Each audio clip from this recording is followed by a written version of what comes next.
momen hari ini kembali lagi bersama saya. Kita akan sedikit membahas mengenai ajaran kebenaran yang disampaikan oleh Guru Agung Buddha Gotama. Momen ini saya tertarik untuk membahas kehidupan sekarang yang berupaya untuk mewujudkan sebagai keluarga yang bahagia. Tentu di dalam Buddhisme, kehidupan itu merupakan pilihan, termasuk ketika kita memilih menjadi seorang berumah tangga.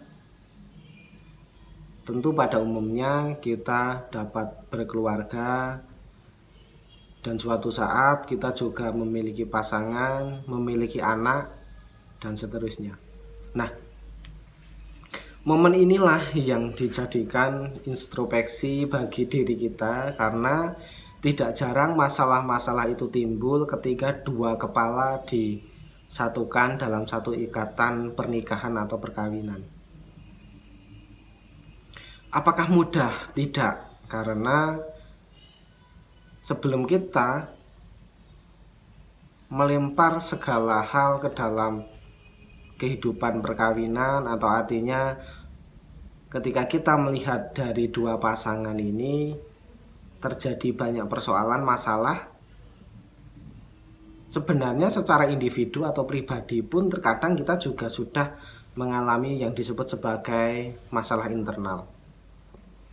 Misalnya saja ketika pikiran kita ini sebenarnya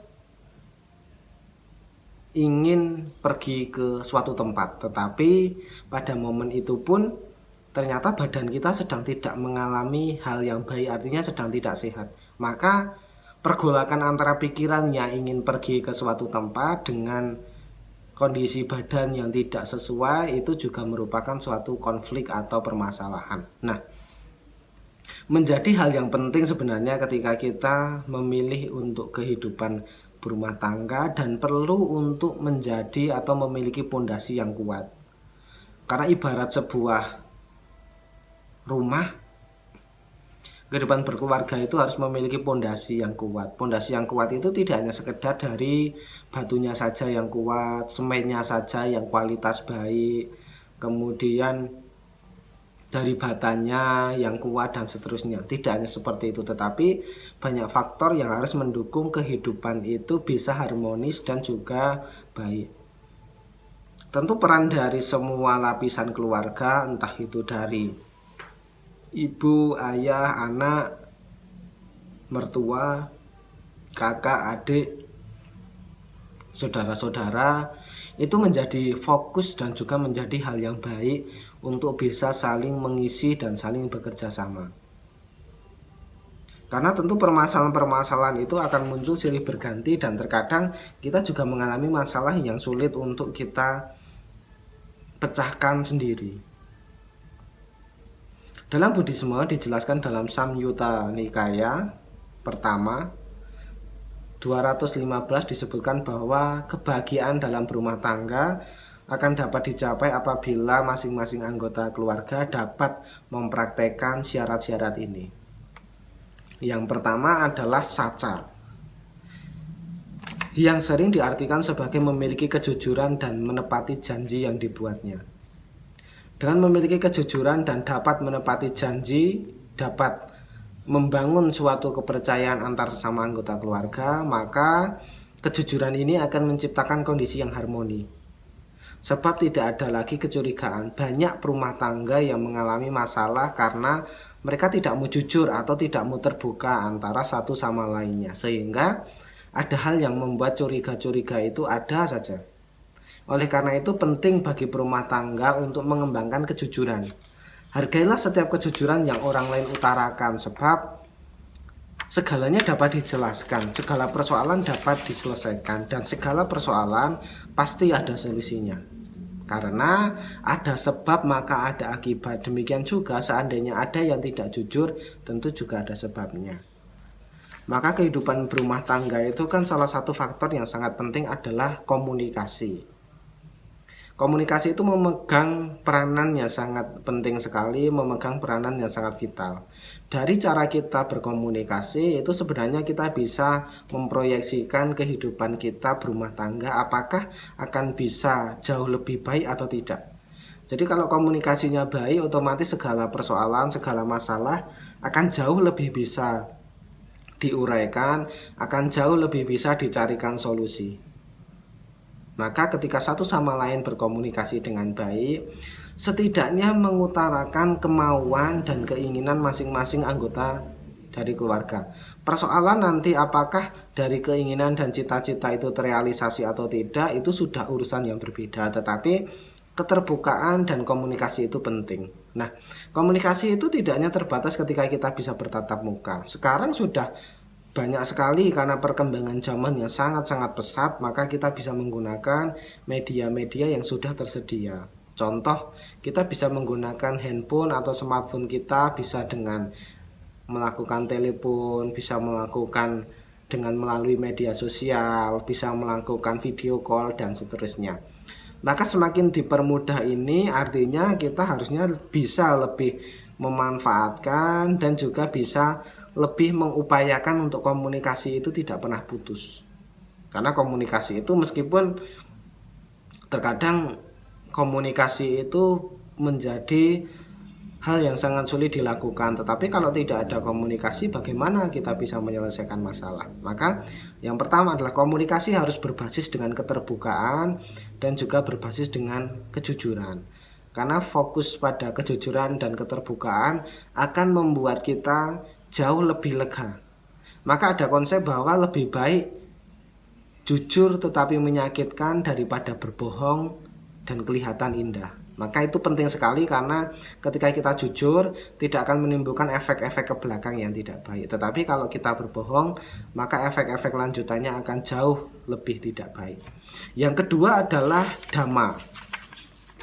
Berbeda dengan dhamma ya. Kalau DHMMA itu artinya ajaran, tetapi yang ini adalah dhamma, DAMA, yaitu mengetahui cara untuk dapat mengendalikan pikirannya sendiri.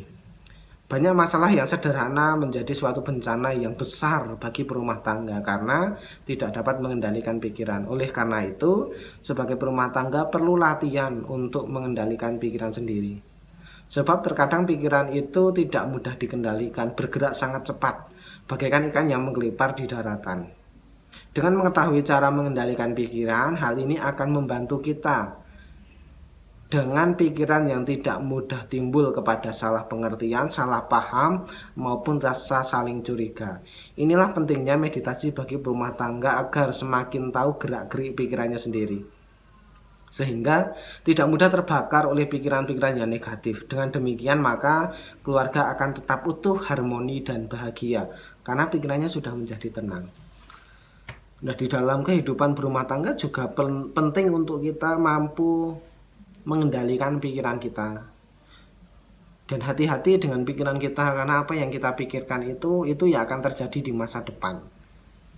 Maka hati-hati dalam berpikir, hati-hati dalam bertindak, dan hati-hati dalam berucap. Kita bisa kok untuk menciptakan sebuah keluarga yang harmonis dengan saling menjaga. Maka misalnya kalau tugas ayah adalah menjaga ibu, sebaliknya ibu menjaga ayah, orang tua menjaga anak, kemudian anak juga menjaga orang tua. Itu akan menjadi kesinambungan yang baik, akan menjadi hal-hal yang baik dalam menyelubungi sebuah keluarga itu dengan cinta kasih dan juga dengan pemahaman yang baik. Maka kendalikan pikiran. Kalau memang ada masalah, lebih baik dirembuk, lebih baik dimusyawarahkan, karena intinya segala permasalahan itu akan jauh lebih baik kalau kita tangani secara bersama-sama. Terkadang kalau kita memikirkan masalah itu sendiri ya tidak ada jalan keluar. Tetapi kalau masalah itu kita pikirkan bersama, terkadang ada ide-ide yang terkadang memang tidak kita pikirkan dan belum kita pikirkan, maka kita bisa untuk saling bekerja sama antar anggota keluarga. Yang ketiga adalah khanti atau yang disebut sebagai sikap sabar dalam menghadapi segala macam masalah. Sabar adalah sikap tahan pada penderitaan. Dalam berumah tangga tentu akan bertemu dengan masalah-masalah yang dapat membuat menderita. Di zaman modern banyak rumah tangga yang selalu berpikir instan, sehingga untuk bersabar saja agak sulit. Ketika berumah tangga adalah tidak bisa mengendalikan emosinya, akibatnya rumah tangga tidak akan ada komunikasi sehingga makin mempersulit usaha untuk memperbaiki keharmonisan antar anggota keluarga. Oleh karena itu, dengan memiliki kesabaran dalam setiap menghadapi permasalahan yang ada, akan mewujudkan keluarga yang utuh, harmonis, dan juga bahagia. Yang ketiga, sabar penting. Karena terkadang ketika menjadi seorang ayah atau menjadi seorang bapak, maka terkadang ada permasalahan yang mungkin sekali waktu dari si ibu membuat tindakan sesuatu yang membuat ayah itu hilang atau emosi atau hilang kesabarannya. Begitu juga sebaliknya, ketika ayah melakukan sesuatu hal yang tidak disenangi oleh ibu dan juga anak-anaknya, terkadang membuat masalah dan menguji kesabaran yang kita miliki. Maka penting tidak hanya sebagai orang tua, tetapi seluruh anggota keluarga wajib dan perlu untuk bisa memiliki sikap sabar, menahan emosi. Karena emosi itu ketika sudah meledak terjadi percekcokan, ibarat sebagai ketika orang itu menang menjadi arang, kalah menjadi abu. Jadi tidak akan pernah ada yang untung atau tidak ada orang yang mendapatkan manfaat dari sebuah percekcokan atau sebuah perkelahian. Maka penting rasanya untuk kita terus menjaga diri kita tetap konsisten dalam bingkai kesabaran. Yang keempat adalah caga. Caga ini adalah perilaku yang murah hati dan suka memberi pada siapapun yang memerlukan. Kemurahan hati merupakan wujud dari perilaku cinta kasih dan kasih sayang. Seseorang yang memiliki kemurahan hati memiliki pikiran yang mengharapkan orang lain selalu bahagia. Kemurahan hati akan mengalahkan keegoisan dan sikap mementingkan diri sendiri. Tindakan kemurahan hati dapat dilakukan dalam wujud materi maupun bukan materi. Dalam tahap lanjutan, sikap ini sebenarnya adalah sikap untuk dapat saling memaafkan segala macam persoalan. Dengan adanya kemurahan hati, maka setiap anggota keluarga akan saling mencintai dan hubungan kekeluargaannya menjadi semakin erat dan harmoni. Yang keempat pun tidak kalah penting, artinya sebagai anggota keluarga cobalah untuk menerapkan sikap kedermawanan atau sering disebut sebagai kemurahan hati. Kemurahan hati itu artinya tidak harus dari keluar dulu ya. Jadi kalau misalnya sudah memiliki keluarga, sudah memiliki pasangan, sudah memiliki anak, maka seharusnya antar anggota keluarga bisa saling memberikan kemurahan hati. Banyak hal yang bisa dilakukan, contohnya suatu saat untuk menjalin komunikasi yang baik, bisa makan-makan di luar dengan momen-momen tertentu. Artinya tidak secara terus-menerus ya. Di momen-momen tertentu, selain itu bentuk kemurahan hati juga sebagai bentuk perhatian. Apakah itu berefek besar? Iya, berefek besar, karena ketika kita memiliki kemurahan hati dan perhatian, kita akan jauh bisa melihat bahwa kehadiran mereka itu berharga untuk diri kita. Kehadiran mereka itu jauh lebih baik dibandingkan dengan pemenuhan kita secara materi. Maka akan lebih penting ketika setiap anggota keluarga bisa menerapkan kemurahan hati. Kemurahan hati diawali dari kita bisa menyokong kehidupan diri kita pribadi, keluarga atau orang terdekat, dan lama-kelamaan bisa kita sebarkan ke lingkungan, baik itu lingkungan keluarga kita, lingkungan masyarakat, lingkungan bernegara, dan lingkungan yang jauh lebih luas. Maka penting untuk kita bisa memahami bahwa kemurahan hati itu salah satu hal yang baik dan harus diterapkan di masa sekarang. Dengan mengembangkan keempat faktor dhamma inilah, maka keutuhan keluarga, keharmonisan, kebahagiaan akan bisa terwujud. Tetapi tidak akan bisa terwujud ketika hanya satu atau dua anggota keluarga saja yang mempraktekkan. Semuanya harus mempraktekkan dengan baik, dengan seimbang, agar pencapaian itu bisa terrealisasi secara bersama-sama. Demikian sedikit dhamma yang bisa saya sampaikan, semoga bisa memberikan manfaat. Dan ketika kita memiliki pilihan untuk menjadi berumah tangga, jalanilah dengan baik, persiapkanlah dengan baik, dan jangan lupa selalu mempraktekkan ajaran kebenaran agar hidup kita ini selain damai dalam fisik juga damai dalam pikiran. Saya selalu mengingatkan, marilah kita selalu belajar dan selalu mempraktekkan ajaran-ajaran kebaikan agar hidup kita semakin hari semakin baik dan bisa mencapai apa yang sudah kita rencanakan. Terima kasih atas perhatiannya. Semoga hari ini menjadi hari yang membahagiakan bagi kita semua.